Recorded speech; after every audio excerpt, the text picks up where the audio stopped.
पाकिस्तान और रूस तेल की तलाश के लिए जामे मुआहदे के लिए मुज़ाकरात कर रहे हैं। वज़ीर ख़ज़ाना मोहम्मद औरंगज़ेब कहते हैं कि रूस के साथ तेल की तलाश का मुआहदा खुश आइंद होगा।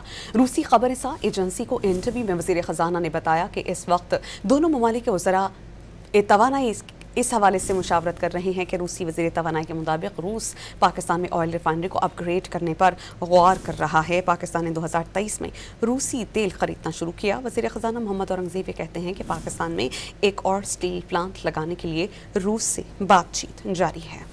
पाकिस्तान और रूस तेल की तलाश के लिए जामे मुआहदे के लिए मुज़ाकरात कर रहे हैं। वज़ीर ख़ज़ाना मोहम्मद औरंगज़ेब कहते हैं कि रूस के साथ तेल की तलाश का मुआहदा खुश आइंद होगा। रूसी खबर-ए-सा एजेंसी को इंटरव्यू में वज़ीर ख़ज़ाना ने बताया कि इस वक्त दोनों ममालिक के वज़रा तवानाई इस हवाले से मुशावरत कर रहे हैं कि रूसी वज़ीर तवानाई के मुताबिक रूस पाकिस्तान में ऑयल रिफाइनरी को अपग्रेड करने पर गौर कर रहा है। पाकिस्तान ने 2023 में रूसी तेल खरीदना शुरू किया। वज़ीर ख़ज़ाना मोहम्मद औरंगज़ेब कहते हैं कि पाकिस्तान में एक और स्टील प्लांट लगाने के लिए रूस से बातचीत जारी है।